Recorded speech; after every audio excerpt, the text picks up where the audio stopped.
अस्सलामुअलैकुम प्यारे दोस्तों, आज जो टॉपिक स्टार्ट मैं करने जा रहा हूँ वो है fertilisation.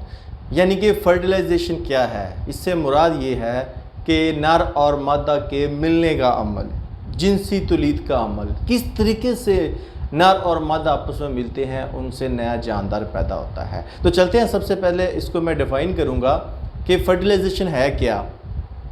The fusion of male and female gametes is called fertilization. नर और मादा के गैमीट सेल्स के मिलाप को फर्टिलाइजेशन कहते हैं। अब गैमीट सेल से क्या मुराद है? गैमीट सेल से मुराद जो नर है, जिस उसमें जो रिप्रोडक्टिव सेल्स पैदा करने वाले ऑर्गन हैं, उनको हम टेस्टिस का नाम देते हैं। और इसी तरह जो मादा है, औरत है, फीमेल है, उसमें जो रिप्रोडक्टिव सेल पैदा करने वाले ऑर्गन हैं, उनको हम ओवरीज का नाम देते हैं। टेस्टिस और ओवरीज को हम गोनेड्स का नाम देते हैं। जब टेस्टिस में मियोसिस होती है तो उसके नतीजे में स्पर्म बनते हैं। इसी तरह फीमेल के अंदर, ओवरी के अंदर जब मियोसिस होती है तो उससे एग पैदा होते हैं। तो जैसे ही छोटा बच्चा जवान होता है और उसकी उम्र टीन एज यानी 13 एज में वो चला जाता है, 13, 14, 15, 16, 17, 18, 19, तो इस एज को हम कहते हैं टीन एज।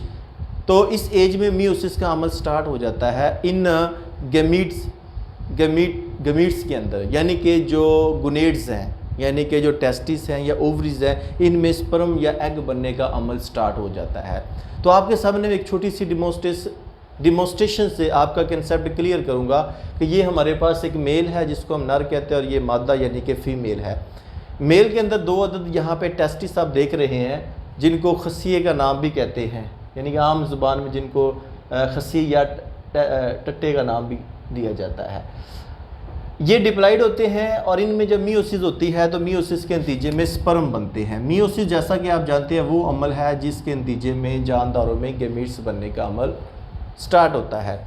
इसी तरह फीमेल के अंदर जो गोनेड्स जो है, या फीमेल गोनेड जो है, जिनको हम ओवरी का नाम देते हैं, इनके अंदर जब मियोसिस होगी तो मियोसिस के नतीजे में इनके अंदर एग्स बनते हैं। अब मेल और फीमेल दोनों ही डिप्लॉइड होते हैं, यानी कि दोनों में 46 क्रोमोसोम मेल में है, 46 क्रोमोसोम फीमेल में है। ऐसा जानदार जिसमें 46 नंबर ऑफ क्रोमोसोम हो उसको हम डिप्लॉइड, यानी कि 46 क्रोमोसोम वाले जानदार को हम डिप्लॉइड सेल का नाम देते हैं या डिप्लॉइड जानदार का नाम देते हैं। जब मियोसिस होती है तो उसके नतीजे में जो नए सेल बनते हैं उनमें क्रोमोसोम की तादाद हाफ हो जाती है, जिसको हम हिप्लॉइड सेल का नाम देते हैं। तो इस तरह टेस्टिस के अंदर स्पर्म बनते हैं जो कि हिप्लॉइड सेल कहलाते हैं, ओवरी के अंदर एग बनते हैं जिनको हम हिप्लॉइड सेल का नाम देते हैं। जब ये दोनों आपस में मिलते हैं, यानी कि स्पर्म और एग के मिलने के अमल को फर्टिलाइजेशन कहते हैं। फर्टिलाइजेशन के नतीजे में एक सेल बनता है जिसको ज़ाइगोट कहते हैं, जो कि डिप्लॉइड सेल होता है, क्योंकि क्रोमोसोम की तादाद दोबारा 46 हो जाती है। अब एक सेल आगे मज़ीद तकसीम होता है, 2 में 2 से 4, 4 से 8, इस तरह ये तकसीम का अमल चलता रहता है। ये जो डिवीजन हो रही है ज़ाइगोट के अंदर से, जिससे एम्ब्रियो बनता है, एम्ब्रियो के बाद एक मुकम्मल नया जानदार बनता है, ये सारे का सारा अमल माइटोसिस के ज़रिए होता है, यानी कि सेल्स की तादाद में इजाफा होता है, लेकिन क्रोमोसोम 46 के 46 यानी 46 के 46 ही रहते हैं।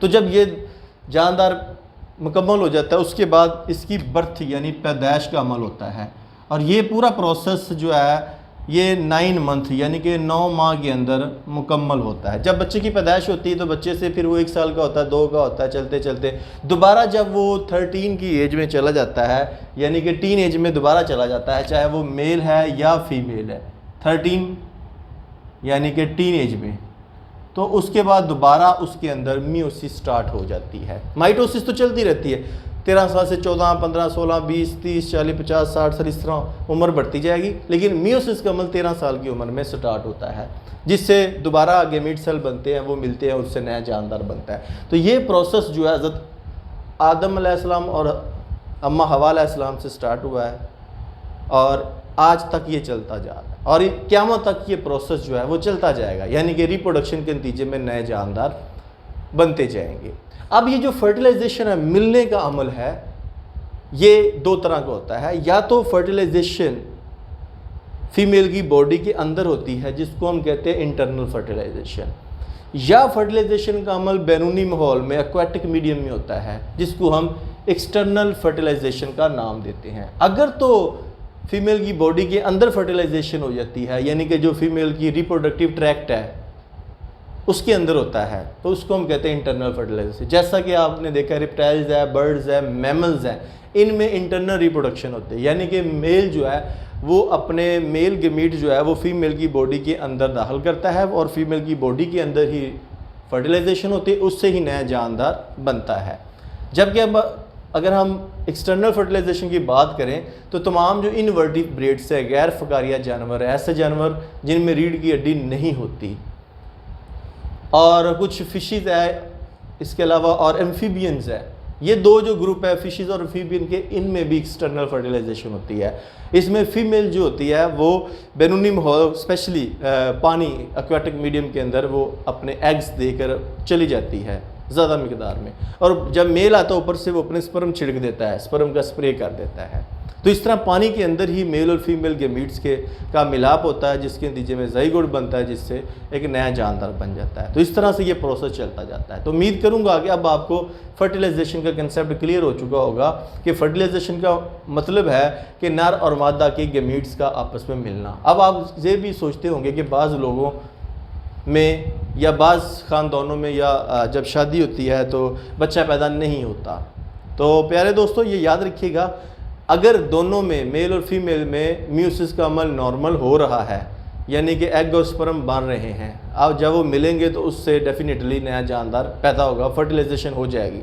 और जब फर्टिलाइजेशन होती है फीमेल की बॉडी में तो फौरी उसकी अलामात शो हो जाती है, जैसा कि आवाज़ में चेंज है, फिज़िक में, बॉडी में चेंजेस आना शुरू हो जाती है, और जिस दिन फर्टिलाइजेशन हो जाती है उसी दिन आइज़ कैसे आप फील कर सकते हैं, या आप जो की कैफियत होती है उससे भी अंदाज़ा लगा सकते हैं कि अब ये फीमेल जो है अब ये प्रेगनेंसी की तरफ जा रही है। तो प्रेगनेंसी का टेस्ट करवा के आप कन्फर्म भी कर सकते हैं कि फर्टिलाइजेशन हो चुकी है।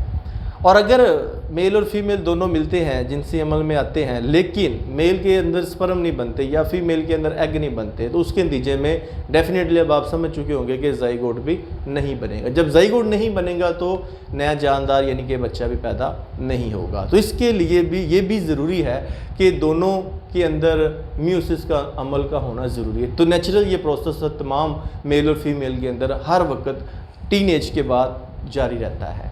तो सम केसेस में अब नॉर्मेलिटी भी आ जाती है या हार्मोनल प्रॉब्लम भी आ जाते हैं, जिसकी वजह से म्यूसिस का अमल रुक जाता है। अगर मेल में रुक जाता है तो वो स्पर्म नहीं बनेंगे, अगर फीमेल में रुक जाता है तो वो एग नहीं बना सकती। तो उम्मीद करूंगा कि अब आपको फर्टिलाइजेशन का कंसेप्ट क्लियर हो चुका होगा। अगर फिर भी आपके ज़हन में कोई क्वेश्चन हो तो उस वीडियो के नीचे जो कमेंट बॉक्स है वहाँ पर अपना क्वेश्चन ज़रूर पुट कीजिएगा। और अगर आप चाहते हैं कि इस तरह के हमें video lecture, practical chemistry, physics, biology के प्रैक्टिकल की वीडियोस रियल डिमॉन्स्ट्रेशन के साथ वसूल हों, या साहब का जितनी भी मैं वीडियो बना चुका हूँ आप उनको देखना चाहते हो, इस चैनल को सब्सक्राइब करके साथ बेल आइकन का बटन ज़रूर दबाइएगा, और प्ले लिस्ट में जाके आप अपनी मर्ज़ी के लेक्चर का इंतखाब करके आप देख सकते हैं। तो नेक्स्ट वीडियो तक आपसे चाहूँगा, अपना बहुत ज़्यादा ख्याल रखिए। अल्लाह हाफिज़।